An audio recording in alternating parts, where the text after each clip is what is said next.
You're listening to the Create a Life That Is Beautiful podcast with your host, Leticia Ringe, and this is episode number 12.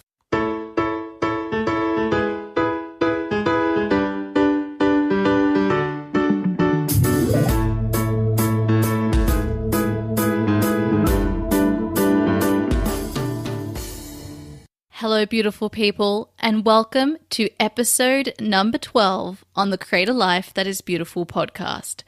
I'm your host, Leticia Ringe, and this podcast is designed to inspire, empower, and support you on the journey of uncovering your truth and purpose in the world. And gosh, today I am so excited to be introducing to you another incredible guest with a super inspiring story and message to share about how she discovered purpose and got to be doing the work she does in the world today. Our guest has such an impressive list of qualifications that it's difficult to introduce her and impossible to limit her to any title. Nevertheless, I will try my best to convey just how much I appreciate, respect, and am inspired by her mission and message. So today's guest is none other than my beautiful friend, sister, and like me, a devoted student to A Course in Miracles, Gail Schock, also known as G Love. Gail describes herself as a down-to-earth spiritual mentor who creates spaces for people to be held and to gather. She is trained with the likes of Tony Robbins, Dr. Robert Holden, Russ Hudson. She's a qualified family and wedding celebrant, quantum meditation and Kundalini Yoga teacher. She's Enneagram certified, trained in EFT, life coaching, happiness coaching, intuitive coaching, Reiki master teaching, and in Quan Yin healing. Gail is also training as an interfaith minister, which we talk a lot about in today's conversation. And a big focus of her work is creating the space to help people move from what she calls the voice thief to voice freedom. And this is actually how I was first introduced to Gail's work. So I met Gail in 2017 through the Goddess Space, which if you remember episode number 2 with Anushka Florence, Gail led a workshop there. She was gathering with a group of women to talk about voice freedom, which is finding your voice. At that stage, I was finding myself with so much to say, but experiencing blanks when it came to expressing what I had to say. From that beautiful meeting, I walked away with a completely different perspective and understanding of the voice, and as I mentioned in this interview, have been able to reclaim my voice through this podcast, online, and in conversation, and also, importantly, now trust in those blanks that I was receiving. You see, voice freedom is not always about using your voice. It's about having the power to choose how and when we use our voice, because freedom is always about choice. Now, Gail has a really interesting story because while her work today as a spiritual mentor sees her working with clients on a whole range of topics, including voice freedom, she recounts during the episode that she actually considered as a young adult formally training for speech therapy and ended up anyway working in this area, but in a non-traditional way. Gail has a way of expressing very complicated and complex topics in a down-to-earth, easy to understand, humorous and beautiful way. She is a gifted storyteller, and if you are ever gifted with the presence of her company, you will see how her words come through her and you hear exactly what you need to hear in that moment. In this episode, we discuss so many wonderful topics. Here is just some of them. Gail's journey from infancy to adulthood, working as a professional dancer, actress, arts producer, to the work she does in the world today as a spiritual mentor, healer, and interfaith minister in training. How to love yourself, how to tune into your soul voice, the importance of contrast, oneness, love in action and non-attachment, the cycle of waking up spiritually and the cycle of intimacy, community, family and ministry, emotion, pain and pleasure, the power of storytelling, Gail's advice for discovering purpose, what everyone is getting wrong when it comes to journaling, writer's block and why it doesn't really exist, and the importance of trust, perspective, receiving, and letting go, and why we can't do it all. I encourage you all, my beautiful listeners, to listen all the way to the end, because Gail comes out with some pretty amazing content and overview, I guess, about creation, change, life, and how we find relief as humans. It's really, really beautiful. This is such a delicious episode, and I'm so excited for you to hear such a loving, welcoming, nurturing, and forward-thinking view of purpose, truth, and how we create change in our world that is so deeply aligned with my own beliefs and, of course, the Create a Life That Is Beautiful philosophy, which is that we discover purpose through following what we love, enjoy, and are inspired by. Because remember, life is meant to be fun, and that is how we do our best work. Now let's dive in to the episode. Hi, Gail. Welcome to the Create a Life That Is Beautiful podcast. So good to be here. Thank you for inviting me. Thank you. I'm so excited to have you here as well. And so just to get us started, could you let our wonderful listeners know a little bit about who you are and what you are creating in the world today? Sure. So as we were saying, just a tiny, tiny question. So I am Gail Schock. I'm a spiritual mentor, a very down-to-earth spiritual mentor, and basically working with a variety of different people who want a buddy to walk across their bridge from their now to their next. So what I'm creating is a really sacred place to do that. And what I mean by that sacred place is just somewhere that we can gather as a two, or perhaps in a group, or online or offline, that essentially just feels very rich, nourishing, held, safe, confidential also, and just a place where I am being blessed to spend time also training as an interfaith minister, which I'm sure we'll talk a bit more about as we go through the call. But the space that is held there by the very experienced tutors is one where it's not even that there's anything there to hide. There's just everything wants to get its voice and be heard. And that's so much of what I create as well. So I help a lot of people, particularly women, not find their voice, but remember their words. And so going from what I call the voice thief, when we don't have a voice, through to voice freedom. And part of what I believe I'm also creating is a new ministry, essentially, is it's a contemporary version of ministry that is not being born through organized religion. So, and it's a topic that is becoming more and more it's a desired topic. People want to talk more about it as well. And essentially, I'm also waking up to co-creating the richest experience and most ecstatic, radically intimate life that I can have this time. And bear in mind, I'm almost 40, so it's taken me a while to suss that one out. But, thank goddess it's now, right?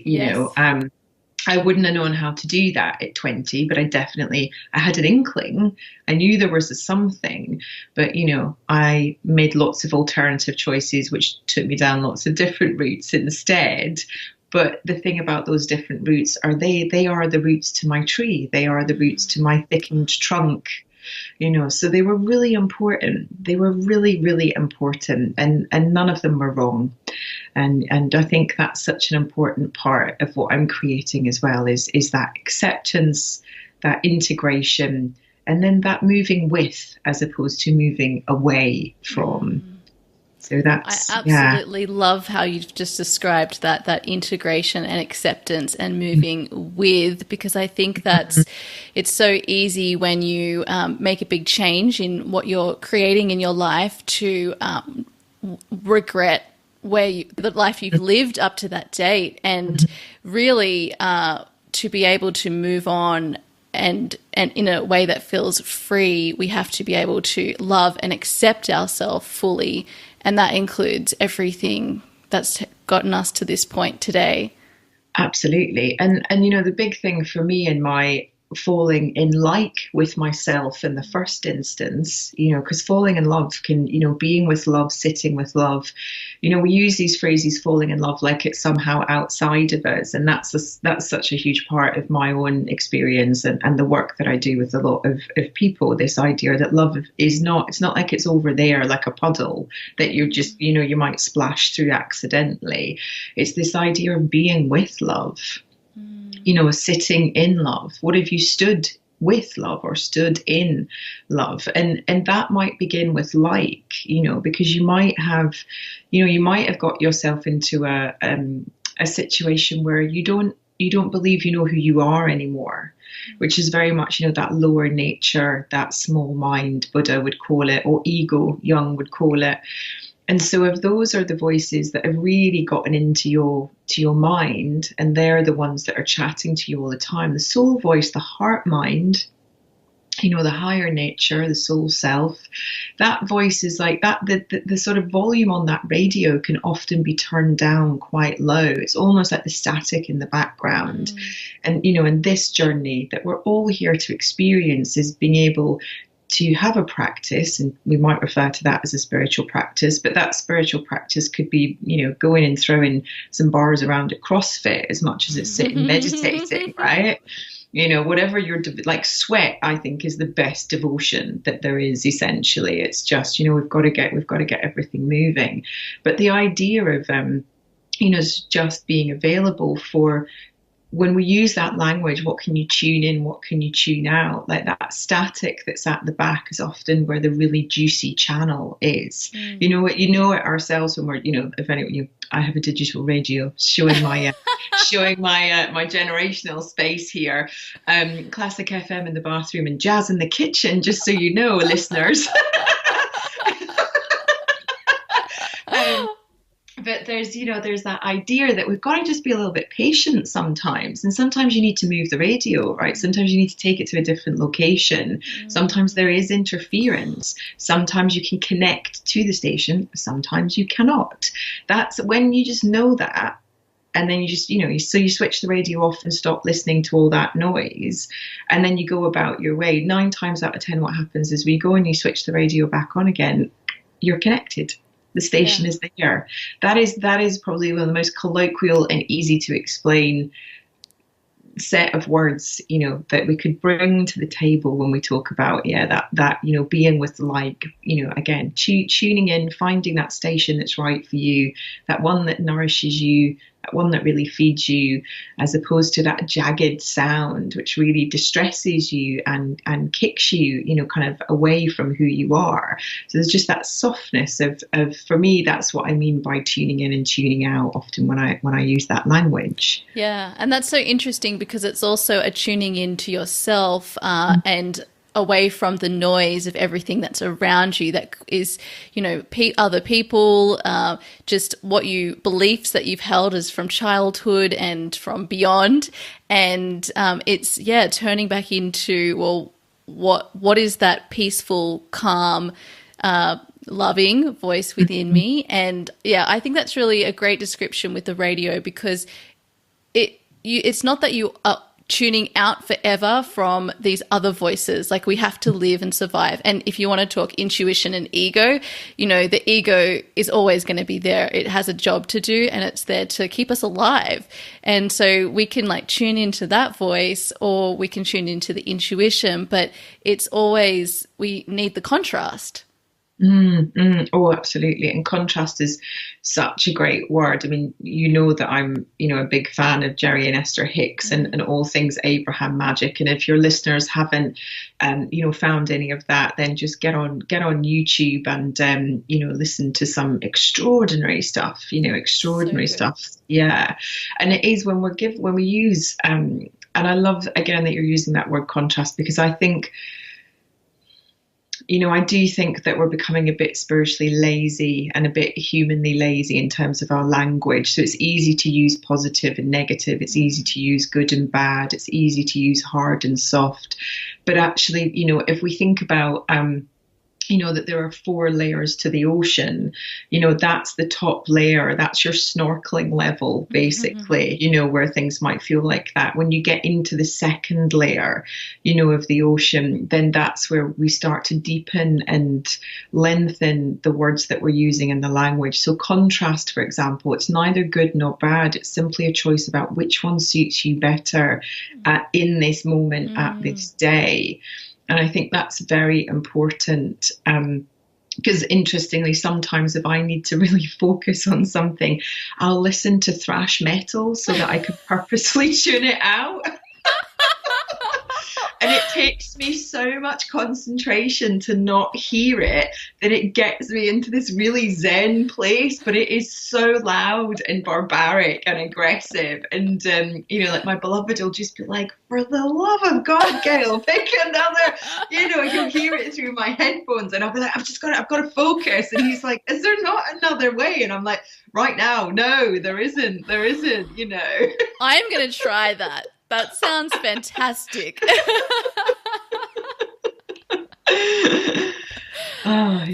that also, I think you mentioned the duality between, and I think that's something in our society. There's always this polarization, between people, and then we don't see that it's all of us, we're all of this, and we have to choose somewhere in between, and you can't have one without the other, but it's still one. It's part of one. It's not a choice. And I think the polarization is just something that we do across everything, and we've really got to, I think, stop doing that. Stop trying to put ourselves in categories that make us separate from each other. Yes, yeah, absolutely. And for me, I think what you're touching on there as well is it depends where we are in the world. But I think part of what you're feeling into there is also that sense of, particularly in the West, particularly in the UK, there's this sense that there'll always be something better. There'll always be something better. So why would you want to be happy with what you've got when when essentially everything around us is designed for the next version? So then that becomes indoctrinated into the zeitgeist, and then therefore we think there's a better version of us to permanently be worked towards, but perhaps never be reached. So whether that's the tech that you use as your phone, whatever brand you align with, and whatever happens there, whether that's what you've got in your bank balance, whether that's what you've got as your job, whether what you've got in your wardrobe, where you vacation, all these different things. And even actually most predominantly on dating apps, the swipeable to be likable, has created a world where basically you're like, no, that's not good enough. That's not good enough. That's not good enough. No, I want something better. I want something better. I want something better. And then you turn up for that first date and you want it all. You kind of do want that almost cookie cutter, 2.4 children picket fence. But yet at the same time, like, you really want your independence and you really want to get the polarity. And there's this sense of people not understanding yet that it's possible to have it all, and that all is what has meaning for you. So that all might not be all of the material elements, which are so important and so delicious, because there's no taste on the other side. So you've got to enjoy all of this marvelousness. There's no cacao in heaven, alas. There's no whatever tickles your fancy, basically. There's no no cheeky beers or red wine or kale, on the other side. But yeah, there's just this really wonderful opportunity to be with what there is, which is, our gratitude practices are really important, but actually they've also watered down everything. So, writing your 3 things that you're grateful for, really important. But is it true? Is it really true? Like, are you really sitting with, I don't know, like your favorite mug, even though with non-attachment, but being like, this tea is really, is a tea that I love, but without really it being preference and without it being attachment. Because, Zen Buddhism teaches around when we're in mind of preference or mind of attachment, we are then in little mind, which takes us away from the oneness, because again, we think there's something better, and we, the individual, the small I ego, will do everything it can, like Scrappy Doo, to keep us in that place of separation. And that's, that's also what I love that you're feeling into there as well. And as a society, that's what we're feeling into. And it's just, it's such a rich landscape to explore for not what only is right for you as an individual, but you within your community. And again, you within your ministry. It doesn't mean you have to be a vicar or a rabbi or a priest or a nun to be in your ministry, to be working with your flock, to be of service with your community. It just means you're really aware of what the contrast is and what will be helpful and what future self will say thank you for. Yeah. And when you talk about your ministry, what do you mean by that? Well, we'd use the word community, or, it's funny that we've used the word across social media tribe for quite a long time, but it's not a word that I've ever felt comfortable with because I think it does have racial connotations, and I also think it has separation connotations as well. And I think there is a sense of us and them, like find your tribe and love them hard. For me, the subtext of that is because there's a different tribe of people that won't understand you and won't love you in the same way. But again, if we come back to this consensus of oneness, then the idea of ministry is essentially what I am being educated, trained in, nourished in, is to be able to sit also at that seat without it sounding like a joke, like a rabbi, a nun, and a representative of Allah walk into the pub, and then, these types of things. Because it's about what unites us. It's not about what separates us. So this is what ministry is about for me. What unites us, not what separates us. Truly, we are all looking to be loved. We're all looking to be held sacred, and we're all looking to feel very, very safe. We have forgotten, and essentially we have been put to sleep. We've been inoculated by marketing, by lots of different things over the years, that has put us to sleep. And we have, when we're talking about, again, the radio, when we tune in and we connect, that's us waking up. That's a moment of awakeness. We'll have that wonderful integration, perhaps with ourselves, with our community, with inspiration, with the muses. And then we go back to sleep. And then we go about our day to day, and we get pissed off with the world, and we do whatever needs to be done, and we forget to buy milk, and there's no tea in the cupboard, and then we wake up again and we remember there's another connection and other opportunities.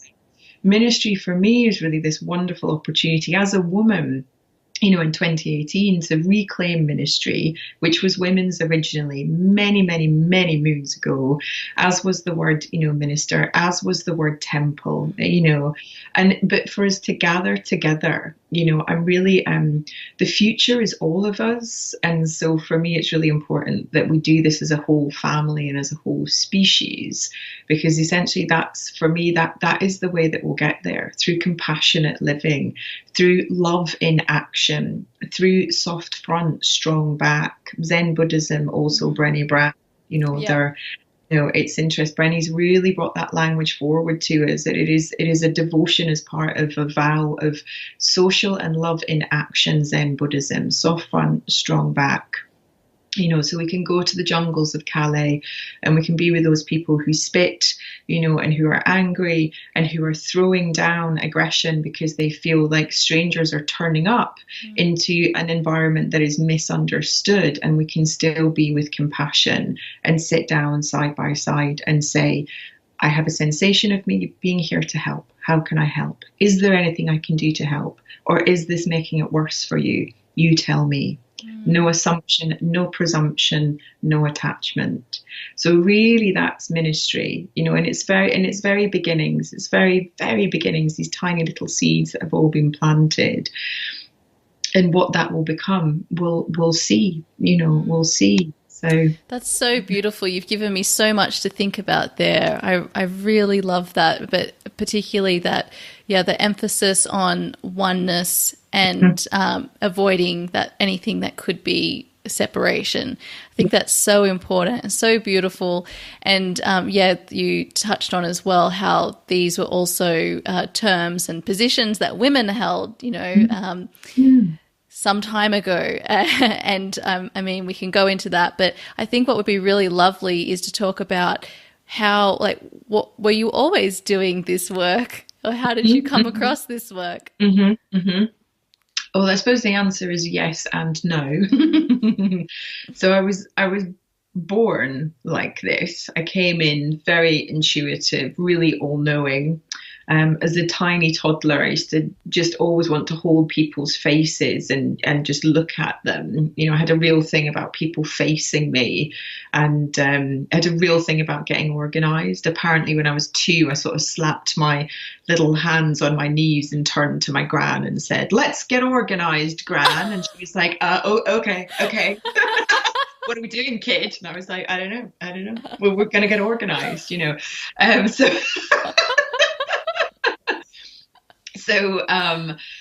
so for me, yes. I mean, I was very intuitive. I was very able to understand people. It was very difficult for people to surprise me as a child as well. I mean, we might refer to it as clairaudient or psychic, Yeah. or telepathic now, but I always knew what birthdays and Christmases, you know, I always knew what was wrapped up and what was in them and things like that. So it was just, you know, and I could always have a sense of where people were about. And again, this sense of something else.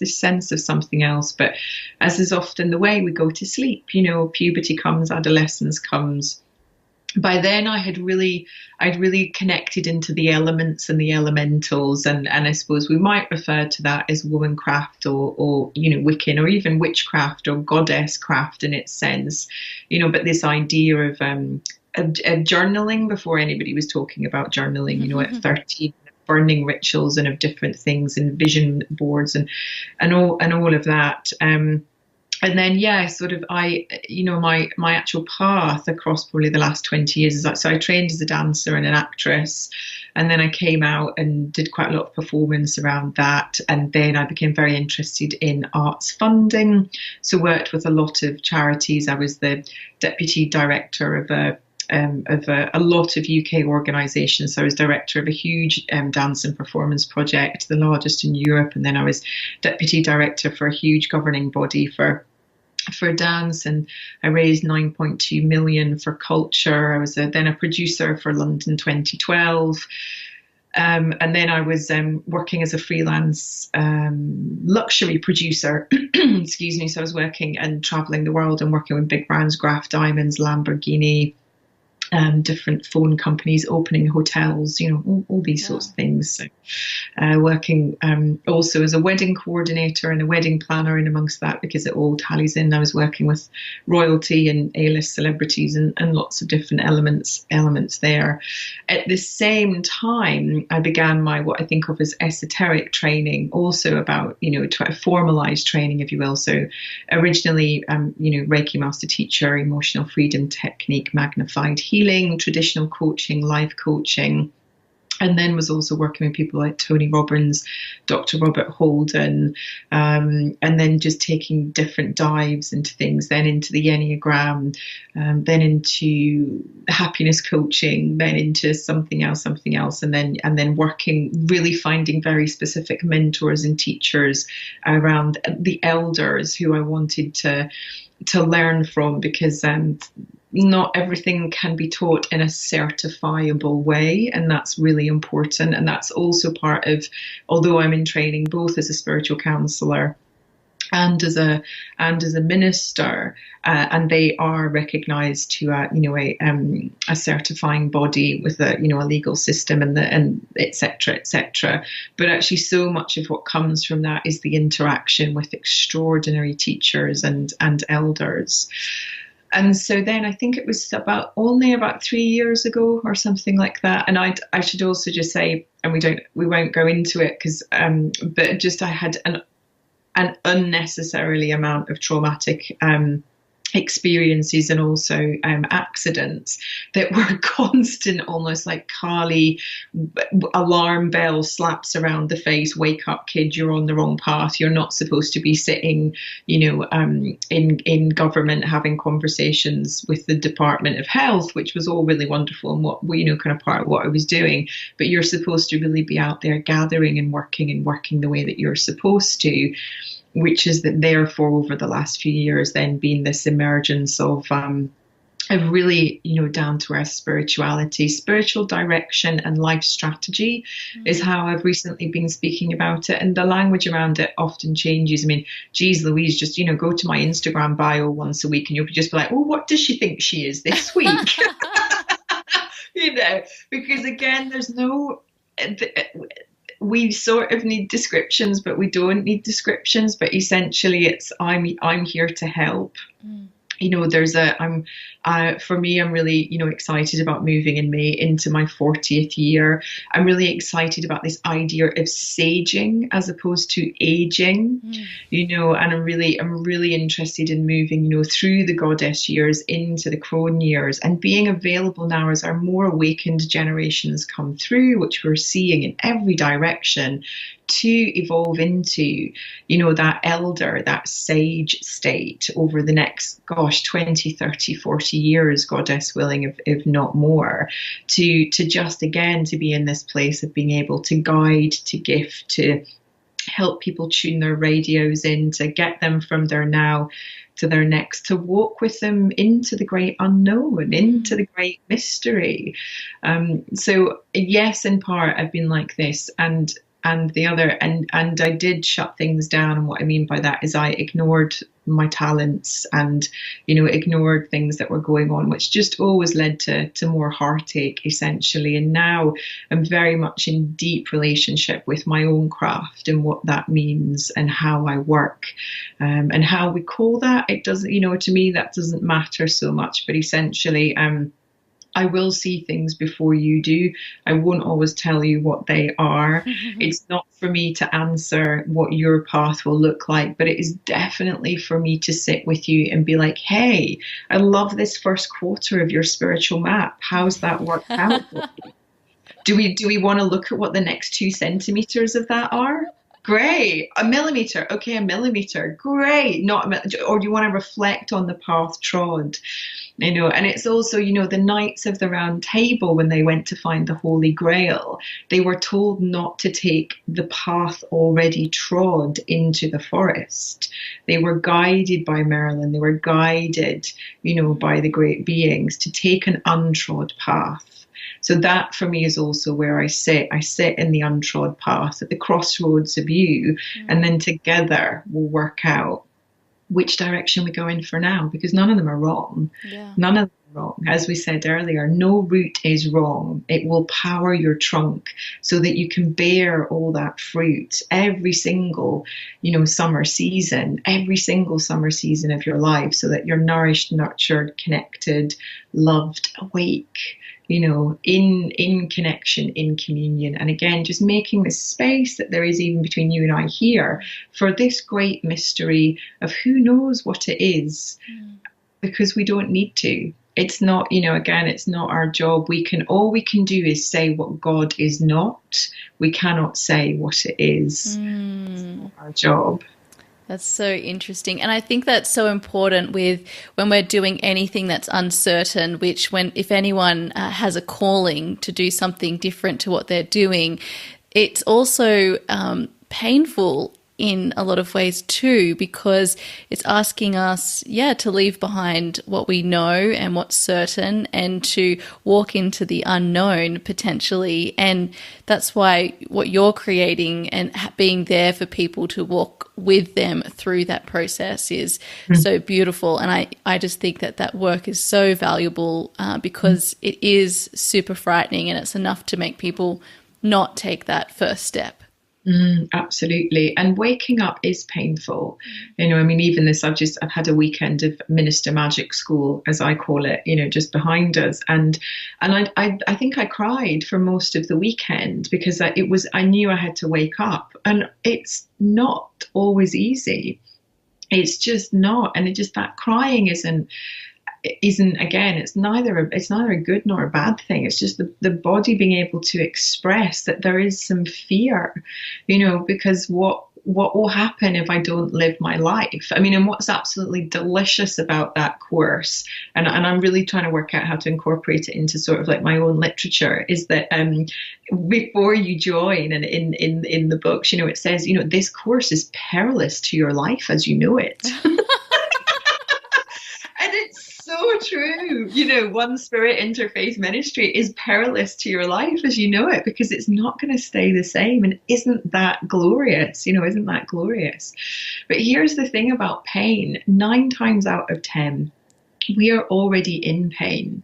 We're already in discomfort. We're already in a place of irritation, dissatisfaction, and disconnection, which is separation from the oneness, and perhaps even the God of your understanding, you know, because again, there's no right or wrong around this, but this deliciousness, the God of your understanding could be goddess, could be the fairies, you know, could be Gucci, I don't mind, it could be whatever. Be whatever you want it to be. Could be beauty, could be art, could be the ritual of science as much as the ritual of mass. You know, so again, it's where these things lie for you. But I have found in my own life that, you know, even if my body starts to feel inflammation or tiredness, that's because I've gripped and I've thought, small mind again, the small I have to do this on my own. I have to work this out. No one understands me. There's nobody for me to talk to about this stuff. Nobody gets it. How am I going to do this? How am I going to solve this? How am I going to move from this job to this job? How am I going to come out of university and go here? You know, I'm 18 and I just feel immediately called to go and work with light grids or cacao, and I want to go to Peru, but everyone around me is saying I have to go into organized education. Like, how do I do this? How do I do this? And there is, you know, there will be pain either way. You know, that it will be painful if you go through that, again, that route that is perhaps not necessarily the route that you think that will get you to where you think you want to go in that moment. And there will be pain saying no thank you to the people who've loved and supported you for your entire young adult life by saying, hey, I know we might have been working to this plan for me to go over here, but actually I just really feel I would love the opportunity to go over here. You know, this wonderful young adult opportunity for negotiation through adult, as much as an adult to adult conversation, open heart again, you know, soft front, soft back, not like, you know, being a rebel is a really important part of life if it has social action and love in action with it. If it's just about, you know, kicking up a shitstorm, it doesn't really help anybody, you know. But again, that sense of you know, I mean, it's very easy to look back and think, gosh, at 18 would I have chosen another path? But I mean, I never expected to go and train as a professional dancer. And actually what had happened was I'd went to an evening class just to do something, just to meet new community. That's always been my thing, has wherever I've landed, I've been like, right, what's going on? How do I go out and meet people? You know, how do I kind of work out what this community needs, what's happening? And then it was the tutor who thought I had potential. And, you know, a month in, she came and gave me a letter and she said, this is for you. She was like, you've got an audition in 2 weeks for a performing arts degree. And I was just like, I beg your pardon? And she was like, just get yourself there. And I was like, but I don't have any technique. And then I'd done a lot of theatre and I'd grown up and I had worked with the BBC as a kid and a young teenager. So there is a history of performance and all of that the whole way through. But I just never thought it was available to me to go and do, you know, something in that way. And then the most peculiar thing, or not peculiar, but the most supported part of it being like, movement wise, nothing got past my elbows or my knees. So I was like that weird kid, you know, like at the back, just being like, oh my God, all these people have got like 18 years dance experience. And I'm like that weird angle. Oh, what's happening? But when we went for my interview, you know, and the teachers were asking, like, what was I reading? What theatre had I watched? And how was I involved? And I was like, I'm involved in the community in this way. I'm following my instinct on this. I'm really inspired by these artists. I have a great, you know, kind of passion about these elements.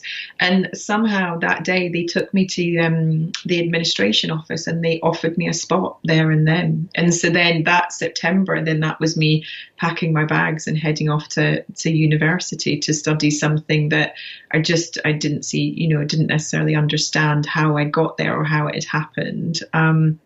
And technically, what I always, and it was an endurance. I was more resilient and probably had more grit than anybody that had had training. But technically, dance-wise, I was always definitely slightly down the pecking order. But then what happened was it came to storytelling, and choreographically, I really shone. I knew how to tell a story. I knew how to understand what people weren't saying. And then, if you put that into a dance and choreographic environment, there's something extraordinary that can then happen in that space and in that time. So that, again, that for me was also a really important part of how I learned people. And how I understood what people were not saying, so it was just that expression of the heart, that, that courage or courage, that rage of the heart, when that comes through in art. And that for me was such an important part of my awakening. Now, did I stay awake? No, I didn't. I totally went back to sleep and went and did, other things. But that's part of my foundation. And I really am very, very grateful for that. So wherever there is no one path, there is a million. There is no one solution, there's a million. And if anybody is feeling stuck or not sure what to do either do whatever you do, but it might be getting big bits of paper and pens out. It might be going for a walk and list tens or hundreds of things that you're interested in or solutions, and write them all down, or desires, or what you want to do, or how you want to feel, or who you want to spend your time with, or who inspires you, and really get into it. It doesn't have to be done in an hour. It could be done over a week, or the summer holidays or whatever, and then just go back and go back and go back. Maybe use a different color and circle what inspires you, and there'll be many dimensional opportunities and paths that as one of your next steps you could explore. And then all of that is there, and and do that as often as possible. I encourage everybody to do that. I do that all the time. Me too. Because just it's like somebody said to me at the weekend, life's a bit like a compost bin, which is really essential, and great compost fertilizes the earth, and sometimes you got to go through that compost bin digging for gold, because it's in there.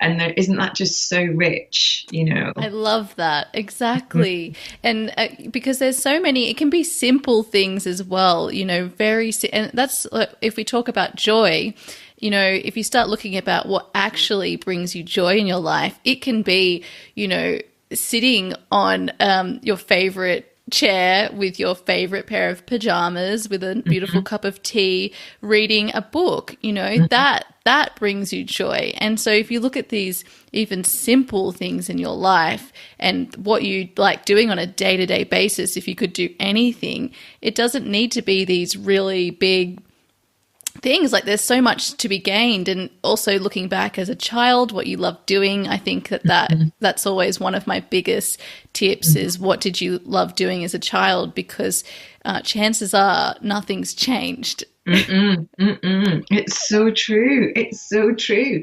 And actually, even when I was a teenager, I interestingly had explored becoming a oh crumbs, it's gone out my mind now, but a speech therapist. And and so here I am as an alternative speech therapist. My work with voice freedom is exactly that, and the intricacies of the voice, where the voice comes from. It's the most under-researched part of us. And so it's not that I went down, a traditional route, and I didn't go and train as a speech therapist. But now, again, I've got 20 years of experience of helping people speak. Isn't it? It's just glorious, isn't it? I love that. That's so beautiful. Yeah, it's just amazing. And never as well, my invitation for people would be like, take the, organized religion out of the concept of praying, for example. So if you really feel like you're in an I don't know what to do, this is never going to change. If you're suffering or experiencing anxiety or depression or disconnection, there's a concept called handover prayers, and they're used, through the Catholic Church, but also in Hinduism. Krishna invited his devotees to hand everything over to him, the pain and the pleasure. So this idea, that we've got into, that prayer is the begging, basically, like, dear God, if you give me this, I will do this for you. It is like, that's not going to work. Just not going to work, because it wouldn't work if you went for a haircut. You wouldn't be like, listen, if you give me a haircut, I'll do. People would be like, no, that's not the exchange. That's not how it works. But handover prayers are literally this idea, and for me, it can be dear God or cosmos or universe, or perhaps there's a beloved one that has passed who you really connect with, dear such and such or so and so, or hey, or hi. It doesn't even have to be a dear, it can really just be that. I always, there's a beautiful mini prayer, which is like the squirrel prays like this, hey. And then the acorn says, hey back. And that's how the squirrel prays. That's, again, it can be so, it's about that moment of surrender, that it is not up to you, the small I, the small mind. Prayer, devotion, rites of conversation, exchange, practice are such a beautiful tool to be able to hand everything over. I don't know how to do this anymore. I don't know how to be with this. I'm really struggling with this. Whatever the answer is, and you will know better than I, because I don't know. And admitting when we don't know what's best for us, wow, that's really powerful. So I'm handing this over to you. I welcome resolution, however it shows up. Because again, immediately often what happens is we think we want this, this, and this, and this is what's going to fix it. What we see it in money all the time. People think that they haven't got enough, money's too short, month is too long. No, it'll work. There's a way to make it work. But again, if you're constantly thinking, I just need to get up the next rung of the ladder so I can earn more money, then I can make that fourth week be A-okay. That's not what it's about. That's not what it's about. It's really about being aware, being with, hand everything over, see what's possible. And again, particularly with journaling, something I've done since I was about 12 is I would write to God, but then also I would let God write back. And often what we do in journaling as well, and again, we've just been encouraged through a lot of pseudo-spirituality and really well-intentioned practices, over recent years, is, write in your journal. And then so you slam dunk everything that's really pissing you off and you get it all out, or you get everything you're happy about, blissful, again, pain, pleasure, the contrast. And then you shut the book. And then the book is there being like, actually, I've got something to say. I've got something to say. Excuse me, love, hello, on the voice of love, hello, please pick up your pen again. So, whatever you're writing to, I'd really encourage that. So, if you're writing to like, dear grief, I'm feeling in deep grief or sadness about this. I'm with depression around this. This is challenging for me. And I don't feel like I've got the experience to know how to go forward, whatever it is. Or, so-and-so is really doing my head in. I feel jealousy around this. Why don't I have that? I want to be happy for them, but I'm not. My heart is broken. All these different things, whatever it is. And then new page, perhaps even new colored pen, and have them write back, dear Gail, this is grief. Thank you for writing. As grief, I would like to tell you this. I would like to share this with you. And even in saying that, you can feel it in the conversation. Then every part of us gets a voice. Every part of us gets to share. Now that's divinity. That's the great mystery. That's the yin and the yang.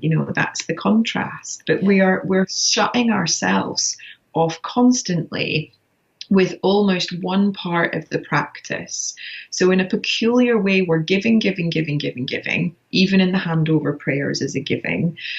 But in the dear back to us, or in the meditation, or in the sweat of devotion, or in a million words on 10 million bits of paper that could be you, the millimeter more of the spiritual map, we're allowing ourselves to receive more of ourselves. And in that little miracle right there, in that space, that's where we know how to exhale and then take the next step. And that's all we need. Like, that's all we need. It's always so much simpler than we think. And it is almost so much gentler. And that is love in action. And that is compassion for the self first. Gosh, we need so much more of that. And these are the essences, the qualities. These will truly shape a new world. They will truly shape a new world at, you know, and not because of, it would be easy to be like, because of boom, boom, boom, boom, boom, but simply these practices, these invitations, these devotions, this fun, this pleasure, you know, even in amongst when we're just feeling the pain, that too shall pass. So will pleasure. Again, you know, it's not like we could stay in orgasm our entire lives. We'd never get anything done. Never get anything done. Probably a heart attack or so, you know, again, but you just, you know, there has to be, there's the availability, there's the connection, there's the union, there's the post-calm, there's the separation, and then there's the availability. This is the cycle of intimacy. And we're not very well educated in this. You know, there must be space for us, availability, space for connection, interaction, space for union, coming together, equation, you know, the life orgasm. Mother Nature is having orgasms all over the place. Every flower that opens, every drop of rain that comes to us. And then the celebration, the calm, the softness, you know, beautiful. We often skip that. Then there must be separation, because, you know, we have to, this is not separating from everyone permanently, but it is allowing ourselves filling, you know, allowing ourselves to fill again, to then become available. You know, cycle of intimacy. This is something I'm going to be talking more about as time goes on, but this is just something to give, you know, the listeners, you know, something else to ponder. That's so beautiful. And actually, it's something I've been talking about a lot more lately, about how important receiving is, and creating space and time for that. Because, you know, and that's how the cycle works. It's the way the moon works, you know, with the yin and the yang phases. It's just as important as the, you know, masculine action. We need that rest. And I think for creativity and to hear from our intuition, which we all have the ability to do, it is receiving. It's a receiving mode. And I mean, I recently did a theta healing qualification, and it just opened up my mind on so many levels, and about the importance of actually receiving in whatever way that comes, because, you know, for intuition, everybody has their own intuitive library. But it's the same with creativity and inspiration. It all needs that space where you are receiving it.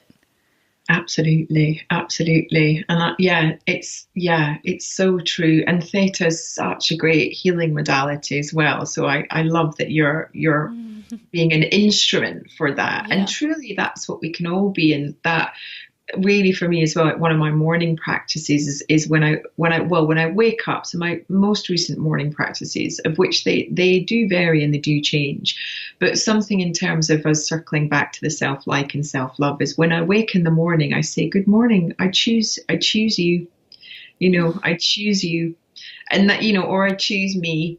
And then I choose everybody that's in my life. You know, I choose my beloved, I choose my cat, I choose my mother, I choose you, because there's a conscious connection to that. There's a conscious availability that it's not just about me and whatever my morning, as I call it, shitty chitty would like to roll around with. There's a real kind of capacity, to come into knowing that we get to choose, And then in choosing myself, I then choose to be an instrument of the great mystery. And, so I make myself available by that. And what do I mean by that? I simply, either inside my mind or in my morning prayers or ritual, just ask, the great goddess, the mystery, or, whatever we want to call it, like, how would you like to use me today? How would you like to come through me? I'm totally available. What's my jobs? What's my jobs for the day? Where's my job list, God? Come on then, great goddess. I love that. But again, this is keeping it very down to earth. There does not have to be a sermon a day for us to connect into this possibility, this adventure, this creativity. And often I've actually been looking into sort of writer's block and creative block, or this concept of what it is, because and this may be quite controversial to say, but I'm not sure it actually exists. I'm not sure it exists. I think what happens is we simply question that which has come through us. And then in questioning it, we undermine it. So then that puts us back into little mind. Because we're judging. Judging. Yes. Yeah, absolutely. Oh, I think that's so, yeah. Sorry, go on. No. There's much to explore in this, but also it rather takes the pressure off, which is important. And again, when we think about being in flow, what do we mean by that? We mean, well, for me, that means, again, Jerry and Esther Hicks and Abraham, the dropping of the oars, for me, I think about it being more ratty in Wind in the Willows and less Morley. He's so pious. He's always trying to make it difficult for himself, like all that trouble he causes by going out in the snow and then tripping over Badger's, boot taker offer and all of that, whereas Ratty's just like, oh, let's go on the river, Molly. For heaven's sake. So totally, like the river will take us, that's creativity, that's flow, that's that's abundance, that's prosperity. So I think, there's something in this about it's when things come through us. And what I mean by, when we're writing, when we're creating, when we're speaking, if now during this conversation if I was in the back of my mind, I was thinking, Gail, you need to stop talking. You're talking a load of hoo-ha right now. Like, stop it. Then we would be having a completely different conversation. Similarly, if we're writing, and we see this also, in exam anxiety, in kind of assessment stress. What's happening is we're second guessing ourselves, thinking that we're going to get it wrong, and not trusting that actually level one is being able to articulate that which has been taught. But level two, again, like the second layer of the ocean, is allowing it to have become embodied knowledge. So, a belief is something that we are told we ought to have, or I have this belief about such and such and such. Knowledge is knowing. And it's that knowing that allows us to cultivate trust, allows us to cultivate intimacy and relationship with creation. And for me, a big wake-up call recently I had was in a dream where there was just this idea of like creation. She was sitting opposite me, and she just kept saying to me, Gail, why do you think it's okay for you to say no to my ideas? And I was like, I beg your pardon? And she was like, I'm creation. If I choose you as my instrument, you say yes. And I was like, yeah, why have I been saying no to creation? Like, who am I to say no to creation, to the great muse, to the whatever it will be? I mean, imagine if essentially every artist, every musician, every maker, every designer, they say yes. They say yes to creativity when she comes and whispers in their ear. And we know Elizabeth Gilbert talks about it. Yeah, that's what I was just thinking. Big magic. Yeah. Yeah, the idea of the muses. But for me, this my version of it was creation, like this golden, extraordinary deliciousness, just being like, honey, if I choose you, then please say yes. And I was like, oh my goodness, like, Oh. Who am I to say no thank you to that, Oh, I love that. And that's exactly the same as for inspiration as well. Yes, yes. When we're thinking of what our life purpose is, which is, forever unfolding and evolving. But as we're being tapped on the shoulder with like our curiosity or our inspiration, if we ignore that, who are we to ignore that? That's going to lead us. We just need it. We need to trust. And that's the hardest part to do. Yeah, yeah. Well, because what you're really deliciously touching on there is when we don't trust, we have gone round again to that place of I must be the one who solves this, and I don't know how to, because how can we? Because we're teeny tiny.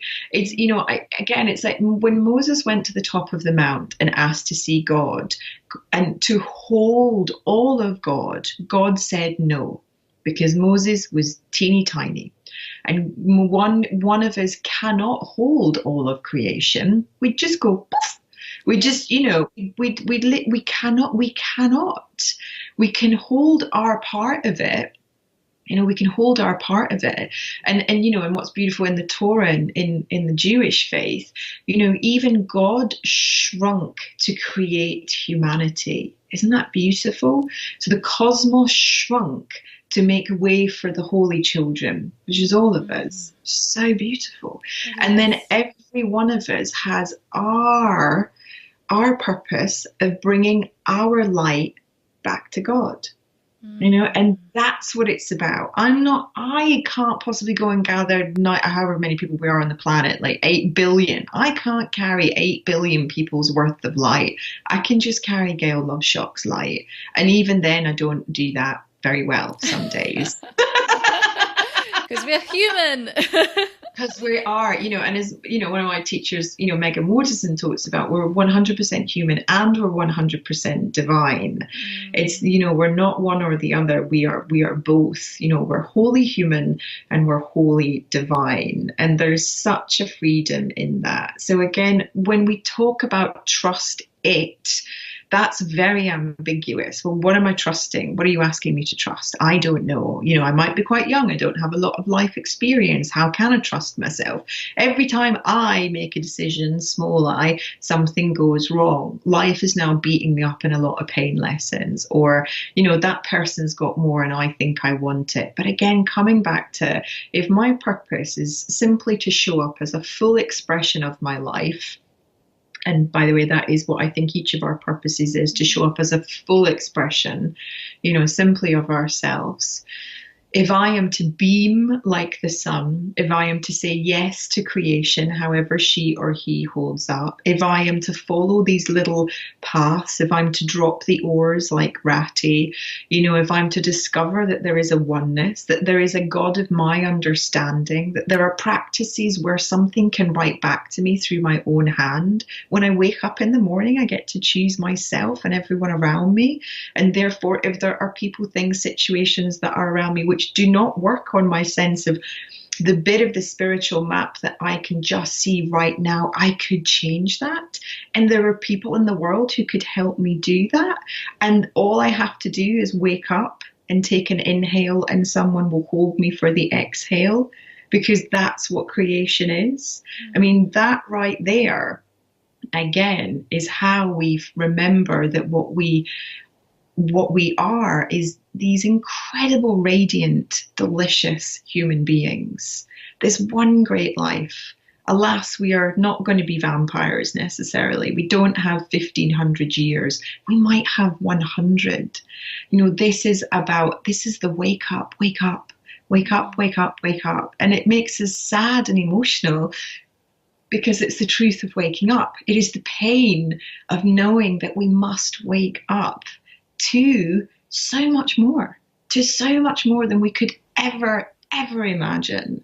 And every day, if we just have that heartbreak open, and let's add open, please, let's add open when we talk about heartbreak open. That's where compassion comes in. That's where the light comes in. That's where connection comes in. That's where your community senses the little bat signals. Oh, there's another one of us. Someone else is woken. How wonderful, how wonderful. Let me find my ministry. Let me find my community. Let me find all the tribes. Let me find all the sister and brotherhoods.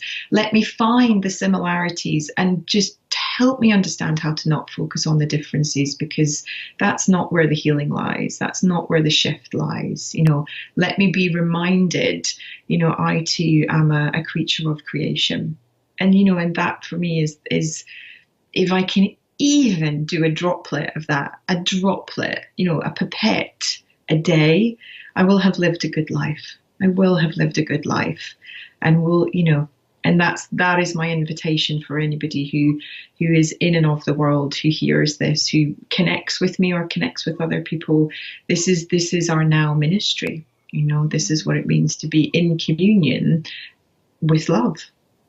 And that's it. Oh, that's so incredibly beautiful. And I think just there's so much relief in what you've just said. Yes. So much. I think anyone listening will feel that. Mm-hmm. And that's what I hope that they feel, because there's so much magic, and we don't know because we only know what we know. So we don't know how great things can get, and the beauty of the contrast. And that's just my wish for every single person, that they get to experience that. Absolutely. Truly. Yeah, absolutely. And mine too. It's my prayer for all of us that every day we feel that relief, and that's it. That's that's where the healing gets in. It's exactly that. The armor dissolves because we don't need it. We don't need it. It's okay. And that's not to say that there won't be pain. There will, but there will be pain either way. There will be pleasure either way.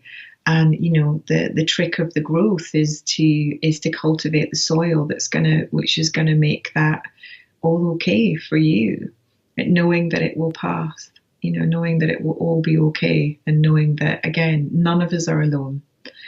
None of us are alone, and that there is, there are so many of us who are now in these roles, on this edge, this lonely edge, as we have one half of the world who still thinks the world is flat, and another who are like, no, it's definitely round. Look at the science. Let us bring all of the holy triangle of science and religion, faith, belief, trust. To be in the awe of it. When we're in that place, it just is, it's that, wow, what a ride, what a ride. And that's what I hope for everyone who's listening now, or in the future, or in time, when 1,000 golden pennies drop or more, however are needed.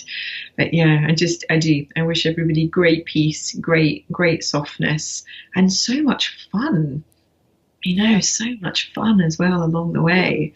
Yep. Life is meant to be fun as well. Yes. It's just as important.